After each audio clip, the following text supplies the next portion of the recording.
On Saturday afternoon, WWE went to Jeddah, Saudi Arabia to produce the King and Queen of the Ring premium live event.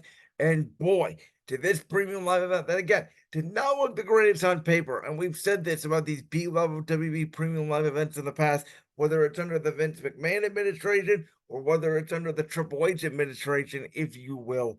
Sometimes the B level premium live events set up the A premium live events, and they are a lot of fun to sit there, binge, and watch. A lot of great moments in this PLE. Let's kick it off with Becky Lynch and Liv Morgan. And to my shock, Liv Morgan is actually the new Women's World Champion. I thought they would continue this Liv Morgan revenge or storyline for a little bit. I thought there'd be, a situation where Becky Lynch and Liv Morgan either accidentally get disqualified somehow, where there's a double count out. Liv would beat Becky but not win the championship.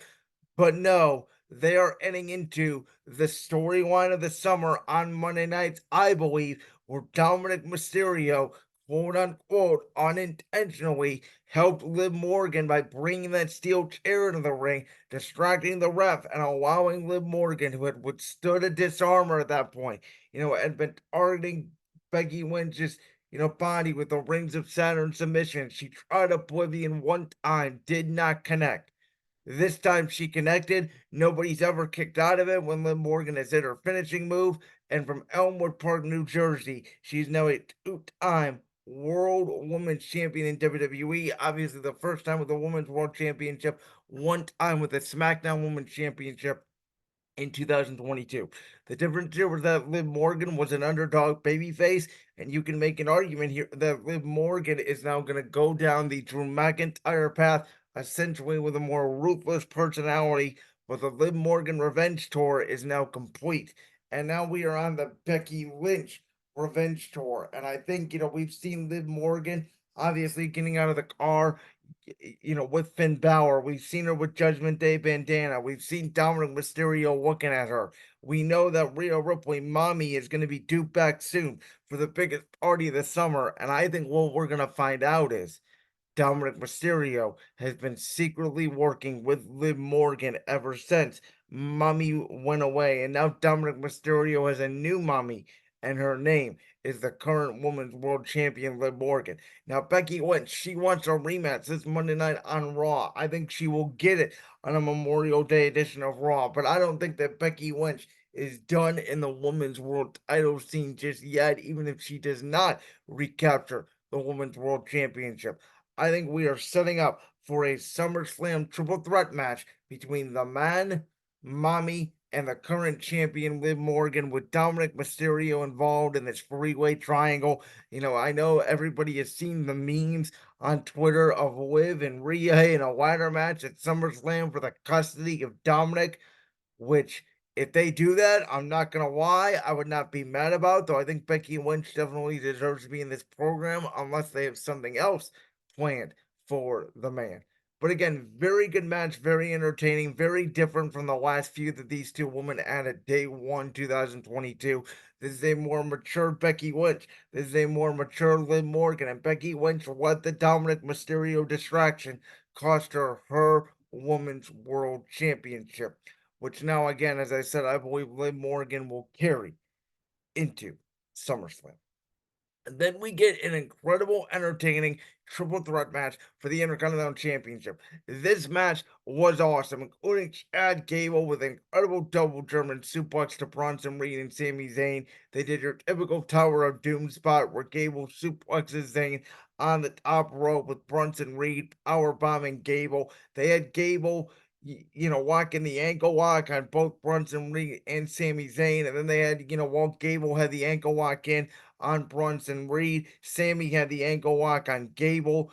They had the spot where Bronson Reed does a suicide dive to the outside. It was a chaotic, crazy, interesting triple threat match. And then we got to the climax of it, which even before the matchup started, when Chad Gable was making his entrance, he told Maxine he wants her in the back. He said that he wants Otis with him because Otis is his number one guy. And with the Jeddah crowd chanting, "You suck," at Chad Gable like prime Kurt Angle, Gable demanded that Otis hit Sami Zayn. Otis was conflicted, did not know what to do, tries to run at Sami Zayn. Then he gets ran over. Sammy moves out of the way, excuse me, runs over Chad Gable. Sammy hits the Hula kick on Bronson Reed. Sami Zayn retains in a very entertaining match that went down sort of the way that I thought, except I thought officially Otis would turn on Gable. I think we're going to get that now officially on Monday Night Raw. It sort of kicks off Otis's babyface program against Chad Gable, which may extend a premium live event or two. I think that Bronson Reed can make an argument that he still, deserves a one-on-one match with Sami Zayn for the Intercontinental Championship, which Sami Zayn has been carrying that mid-card division of Monday Night Raw. But again, entertaining match. I can't wait to see Chad Gable align himself with the Creed brothers. We're gonna get a Maxine Dupree Ivy Nile feud out of it. It will probably be Otis, Akira Tozawa, and then maybe Sami Zayn against the likes of Gable and the Creed brothers, unless there is another tag team that wants to feud with the Creed brothers and Sami Zayn, moves on to somewhere else. I'm not sure, but I'm excited to see this prime heel Chad Gable moving forward. I'm excited to see a babyface Otis, a babyface Maxine Dupree, a heel Creed brothers who will finally get a storyline to sink their teeth into, because I think Julius and Brutus Creed are two of the best young talent on the main roster, but a really fun triple threat Intercontinental Championship match. Then we get to the Queen of the Ring, which I did like the way that this, match played out, because it was all about the power of Nia Jax against the naive, young, and inexperienced Lyra Valkyria, who's only been on the main roster a month, and after again pulling off some upset wins in this tournament, including Dakota Kai, Zoe Stark, and Io Sky, Lyra was not ready for Nia Jax. So they had this incredible spot at the end of the match where Lyra Valkyria would attempt a powerbomb with Nia Jax, who was sitting on the top rope, and Nia, who had already attempted an annihilator before this, where Lyra would move out of the way. Nia would not scream my hole this time, unfortunately, but Nia would just go from attempting to get powerbomb to just essentially sitting on Lyra for the Annihilator. 1, 2, 3. Nia Jax, the Queen of the Ring, and she has made it clear she is coming for Bayley and the WWE Women's Championship at SummerSlam. A match that I cannot wait to see. Bayley and Nia Jax have not mixed it up much.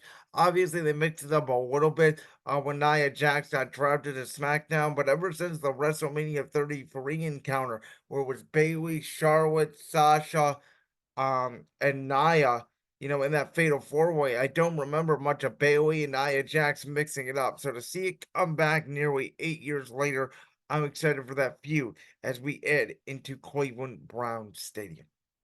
And then we get to a match that I knew would feed families. Randy Orton, Gunther. And as Michael Cole and Corey Graves both professed on commentary, possibly the two best professional wrestlers. And boy, isn't that weird and yet happy that you're hearing that today in World Wrestling Entertainment? The term professional wrestling, the term professional wrestler, and not sports entertainment. Boy, we are in a different era, that's for sure. But Gunther, who I think, this side of Edge, maybe one of my favorite wrestlers ever, maybe Edge, Bray Wyatt, The Undertaker, Triple H. I think Gunther is starting to get up there because I love what this man represents. This is a sport 365 days a year. I have a power bomb. I have a last sympathy. I have a Boston Crab. I have a splash. I can beat you, 5 to 7 different ways. I am the ring general, and nobody can beat me. And Randy Orton, who we know has a history of a bad back and spine, well, guess what? Gunther tortured that bad back and spine. And Randy Orton, who was banged up with a knee injury from the bloodline, well, guess what? He went for a power slam early in the match, tweaked it, and Gunther targeted that knee.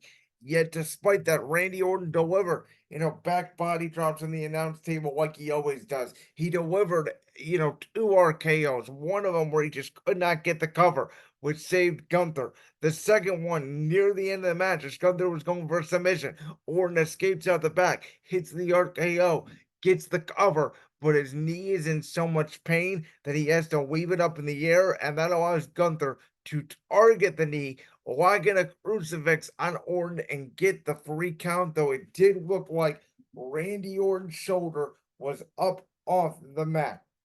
And one of the things that I appreciated right away from Michael Cole and Corey Graves, who I thought, by the way, just had a phenomenal one of their best nights on commentary ever. They explained the background behind the matches very well. They talked about the in-ring action and what, wrestlers, they were explaining what a side headlock does and why it doesn't defeat your opponent, but why Randy Orton was putting it in on Gunther to cause severe damage to Gunther.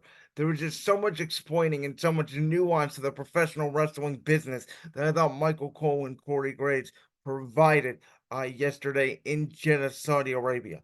And I thought that they even addressed the potential botch with Randy Orton's shoulder off the mat. Despite that, I always thought the plan was that Gunther was going to win this match. And I was torn because, Randy Orton and Cody Rhodes, as we saw on Thursday before my King and Queen of the Ring predictions came out, Triple H had made the announcement the winners will get a world championship match at SummerSlam, which at that point pretty much validated my thought that NIA JAX was going to win this tournament. And I thought that going in, by the way, I said in my preview and predictions that should be the case. And then, as I mentioned, it was announced later that day. But obviously, they teased Randy Orton and Cody Rhodes on SmackDown, and as much as I'm going to be there at SummerSlam, as much as Randy Orton versus Cody Rhodes is a main event, that appeal of Cody Rhodes versus Roman Reigns free in my own town, the biggest SummerSlam match of all time, appeals to me even more. And I think that WWE wants the ring general to walk in to Bash in Berlin, the new world heavyweight champion. And so, by my metrics, CM Punk in Drew McIntyre's hometown of Scotland is going to cost him the World Championship match against Damian Priest, which was announced yesterday during the PLE.